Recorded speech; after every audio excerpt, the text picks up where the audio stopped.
আজকে আমাদের যে ট্রাইব্যুনাল একে ইমরুল কায়েস নামে যে সাক্ষীর সাক্ষ্য দিয়েছে তার আংশিক বিবরণ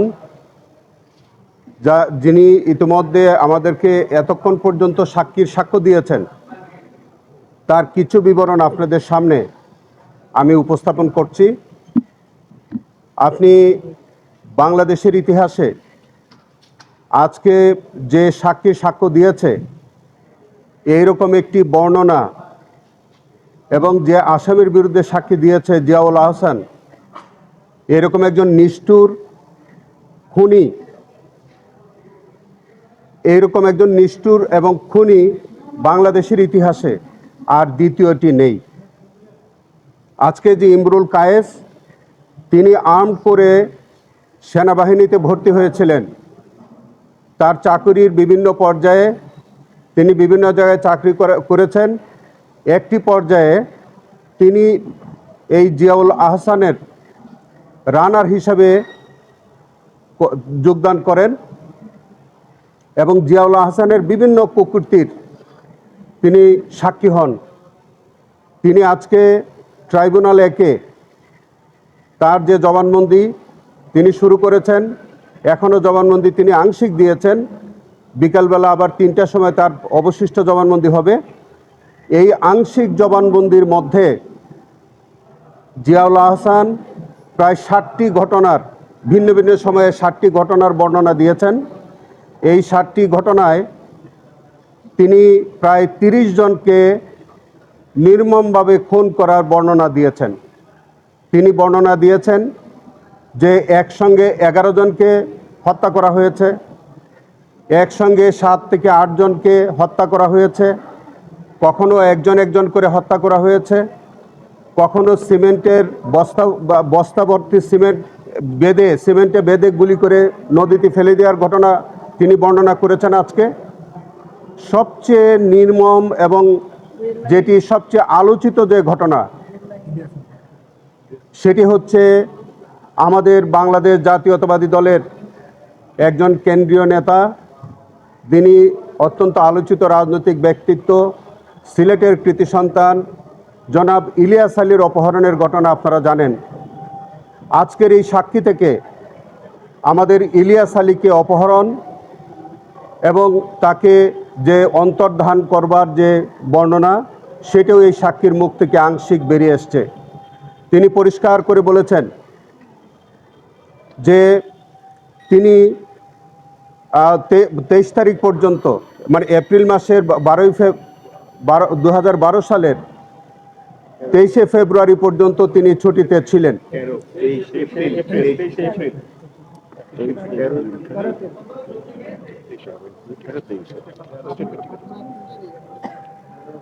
এই জায়গাটা আমি একটু কারেকশন করে দিচ্ছি আপনাদেরকে।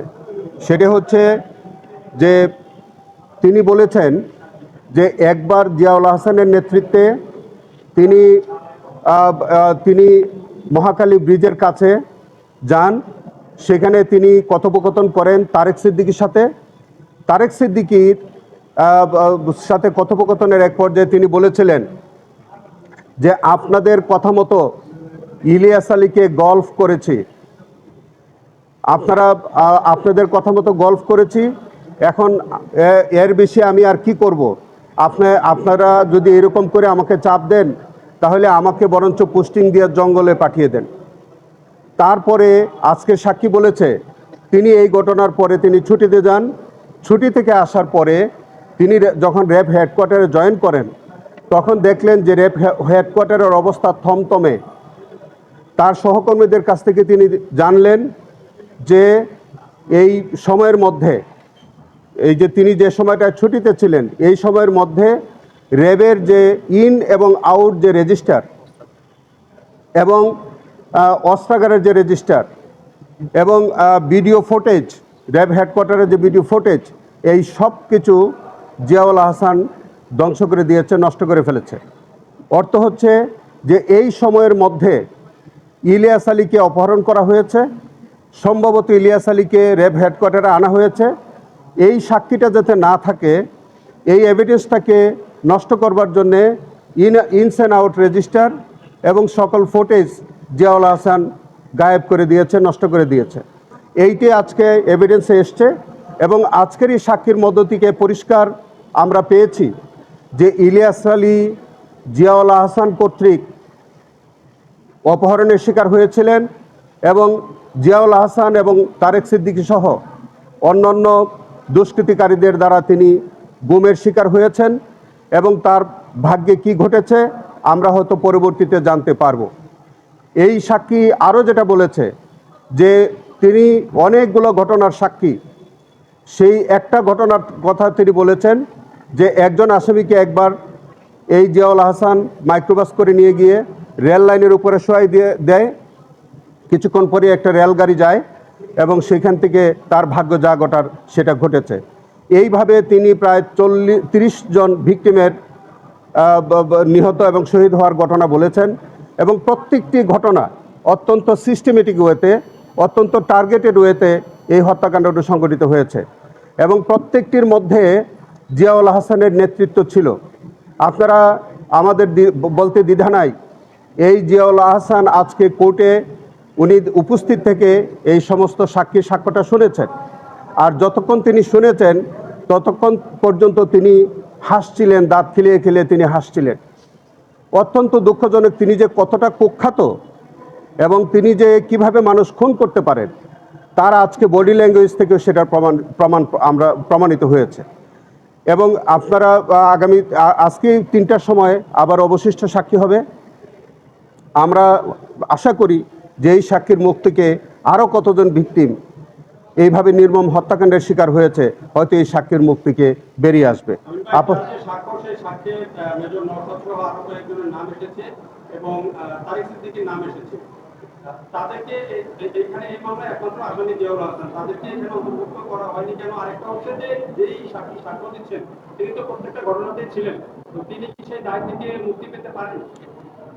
দেখেন, আমাদের এই সাক্ষীর মুখ থেকে আরও যাদের নাম এসেছে তাদের বিরুদ্ধে আলাদা আলাদা প্রসিডিং আছে। আমরা জয়েন্টলি অথবা সেপারেটলি বিচার করার আইনগত সুযোগ আছে। তিনি এই সাক্ষী যে নিজে উপস্থিত থেকে যে ঘটনার বর্ণনা দিয়েছেন সবগুলোর মধ্যেই তার ভূমিকা হলো তিনি জিয়াউল হাসানের নির্দেশে তিনি ওই ভিকটিমগুলোকে লাশগুলো ডিসপোজাল করেছেন। তো সেই কারণে এই সাক্ষীকে আমরা অ্যাকমপ্লিস উইটনেস হিসেবে আমরা ট্রাইব্যুনালে হাজির করেছি। একজন অ্যাকমপ্লিস উইটনেসকে ট্রাইব্যুনালে সাক্ষী হিসেবে নেওয়ার আইনগত সুযোগ আছে। তিনি যদি আমরা যদি এই সাক্ষীকে না পেতাম তাহলে আজকের এই ঘটনার বর্ণনা কে দিত? তো সেই কারণে যে আজকে যে ইমরুল কায়েস তিনি জিয়াউল হাসানের রানার ছিলেন, জিয়াউল হাসানের সাথে থেকে প্রত্যেকটি ঘটনা তিনি পর্যবেক্ষণ করেছেন এবং তিনি লাশ ডিসপোজাল করেছেন এবং সেটা করেছেন বলেই তার কাছ থেকে আমরা এই ঘটনাগুলো আজকে জানতে পেরেছি। আপনারা অপেক্ষা করেন, ইলিয়াস আলীর গুমের সম্পর্কে আরও সাক্ষী আছে, এটা ভবিষ্যতে ইনশাল্লাহ আপনারা দেখতে পাবেন। এই সাক্ষী তার বর্ণনায় তিনি বলেছেন যে কিভাবে শীতলক্ষা ব্রিজের নিচে নিয়ে সরাসরি সিমেন্টের বস্তা বেঁধে দুঃখিত পোস্তগোলা ব্রিজের নিচে নিয়ে বেঁধে দেওয়া হতো, গুলি করে হত্যা করা হতো, সেই বর্ণনাটা যদি আমাদেরকে দিতেন এবং এরকম কতজন এখন পর্যন্ত বর্ণনা এসেছে। দেখেন, এই পর্যন্ত 7টি ঘটনার মধ্যে একটি ঘটনা বলেছে উনি সুন্দরবনে হয়েছে, একটি ঘটনা হয়েছে আপনার পোস্তগোলা ব্রিজের কাছে নদীতে, 2টি ঘটনা, একটি ঘটনা ঘটেছে মহাখালী ব্রিজের কাছে, একটি ঘটনা বলেছে যে গাজীপুর এবং একটা ঘটনা ঘটেছে উত্তরায়। এরকম 7টি ঘটনার কথা তিনি বলেছেন এবং 7টি ঘটনা, একটি ঘটনা আছে জাফলংয়ে, সিলেটের জাফলংয়ে, এর 2টা, এবং জাফলং থেকে ফেরার পথে আছে একটা যেটার জায়গার নাম তিনি বলতে পারেন নাই, কিন্তু আসার পথে একটা ঘটনা আছে। এরকম প্রায় 7টি ঘটনার বর্ণনা দিয়েছেন এবং 30 জন ভিকটিমের তাকে হত্যা করার বর্ণনা তিনি দিয়েছেন। নো, অ্যাকমপ্লিস উইটনেস তিনি আমরা এই যে দুষ্কর্ম যেটা হয়, যে অপরাধটা হয়, সেই অপরাধের তিনি কিছুটা অংশগ্রহণকারী, এক অর্থে কিছুটা অংশগ্রহণকারী। যেমন ধরেন, এই সাক্ষী তিনি লাশ ফেলছেন, তার ঊর্ধ্বতন কর্মকর্তার নির্দেশে ফেললেও তিনি কিন্তু ওখানে অংশগ্রহণ করেছেন। কিন্তু আমরা তাকে সাক্ষী হিসেবে উপস্থাপন করেছি এই কারণে যে এই ঘটনাগুলো বর্ণনা করার জন্য আর কোনো প্রত্যক্ষদর্শী সাক্ষী আমাদের সামনে নাই। তো যখন কোনো প্রত্যক্ষদর্শী সাক্ষী থাকে না, তখন যাদের লঘু অপরাধ হয় কিন্তু তার পার্টিসিপেশন আছে, সেই লঘু আসামিটাকে আমরা তাকে আসামি না করে আমরা তাকে সাক্ষী করি এই অর্থে যাতে এই ঘটনার পুরো বর্ণনাটা পাওয়া যায়, যাতে এই মামলাটি প্রমাণের সহায়ক হয়। এই গল্ফটা হচ্ছে আমরা যে গল্ফ খেলি, যেভাবে একটা বলকে মানে গর্তে ফেলা হয়, ঠিক এই অর্থে তারা মানে আলফা ধরেন আর্মিরা কিছু শব্দ ব্যবহার করে, আলফা, হ্যাঁ, টার্গেট, এরকম নানান তারা কিছু শব্দ ব্যবহার করে। এই গল্ফটাও কিন্তু ওই অর্থে আক্ষরিক অর্থে বা প্রতীকী অর্থে তারা ব্যবহার করেছে। গল্ফ অর্থ হলো যে তাকে একটা গর্তে ফেলে দিচ্ছে। নদীতে মরদেহ গুমের ঘটনাটা একটু বলেন।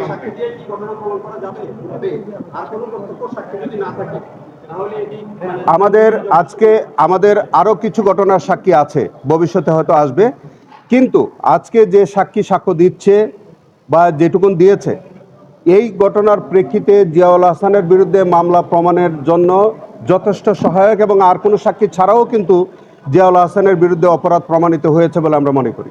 নদীতে গুমের বর্ণনাটা যদি একটু দিতেন, কিভাবে করা হতো?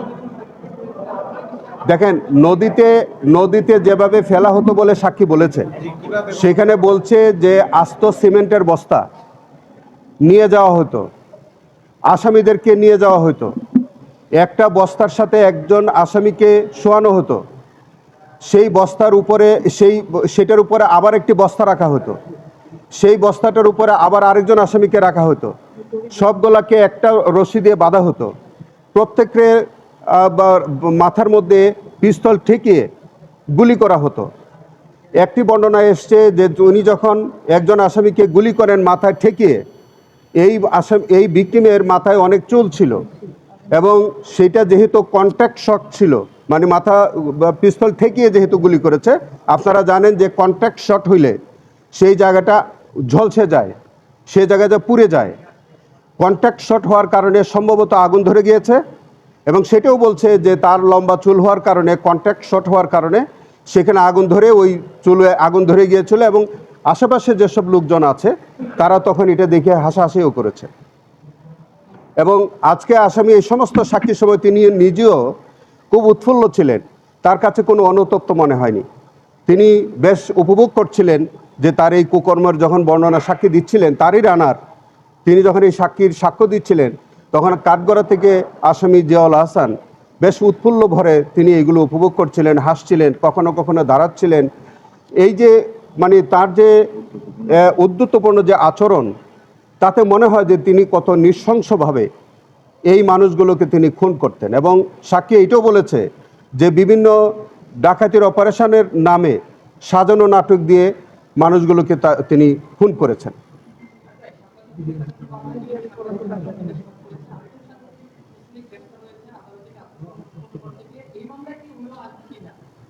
আরেকটা ঘটনার কথা বলছেন আপনি, হেফাজতের ঘটনা বলছেন?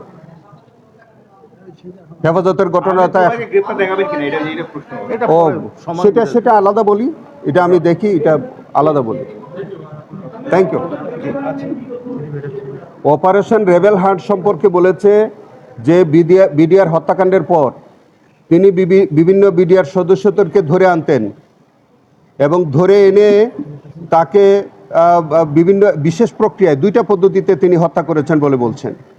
একটা প্রক্রিয়ার কথা তিনি বলেছেন যে ইনজেকশন পুশ করে হত্যা করেছে, আরেকটা হচ্ছে গুলি করে নদীতে ফেলে দিতেন। এই দুই প্রক্রিয়ায় প্রায় 10 থেকে 12 জন বিডিআর সদস্যকে ধরে এনে তিনি হত্যা করেছেন, এই কথা বলেছেন। সেটা জাফলংয়ে বলেছে যে একটা অপারেশনের কথা বলেছে যে তিনি এই যে আজকের সাক্ষী সহ আরও কয়েকজন আরও কয়েকজন আর্মি কর্মকর্তা, তাদেরকে নিয়ে 2 জন আসামি সহ জাফলংয়ে যায়। জাফলংয়ে যাওয়ার পরে ভারত থেকে সিভিল পোশাকে আরও 2 জন আসামিকে নিয়ে তারা আসে। ভারত থেকে যে 2 জন আসামি, তারা তাদেরকে সেই 2 জনকে হস্তান্তর করে, আর জিয়াউল হাসান যে 2 জনকে নিয়ে যায় সেই 2 জনকে ভারতের কাছে হস্তান্তর করে দেয়। এবং হস্তান্তরকৃত যে ভারত থেকে যে দুইজন আসামিকে আনা হয় তাদেরকেও রাস্তায় গুলি করে হত্যা করা হয়। না, তাদের ভিকটিমদের অনেকেরই পরিচয় আমরা এখনো জানতে পারিনি।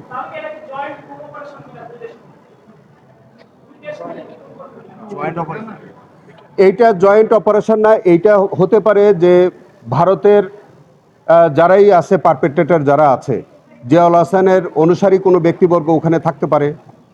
সেটি কোনো দলের লোক হতে পারে অথবা কোনো বাহিনীর মানুষ হতে পারে, অথবা তিনি যে মিশনটা সাকসেসফুল করতেন তার হয়তো যে নেটওয়ার্কটা, সেই নেটওয়ার্কটা হয়তো ভারত পর্যন্ত থাকতে পারে। এবং সেই কারণে ভারত থেকে যে সিভিল পোশাকে যে দুইজন ব্যক্তিকে নিয়ে আসলো, তারা কি ভারতের নাগরিক অথবা বাংলাদেশের নাগরিক সেটা কিন্তু আইডেন্টিফিকেশন সম্ভব হয়নি। তবে এইটুকুন সম্ভব যে আমাদের দেশ থেকে দুইজন বাংলাদেশি ভিকটিমকে তারা ভারতের কাছে হস্তান্তর করেছে এবং বোঝা গেল যে তার বাংলাদেশ এবং ভারত জুড়ে তার এই কিলিং মিশনটার নেটওয়ার্কটা ছিল বাংলাদেশ এবং ভারত জুড়ে, এবং তিনি সেই প্রক্রিয়ায় নানান প্রক্রিয়ায় তিনি হত্যাকাণ্ডটা সংগঠিত করতেন।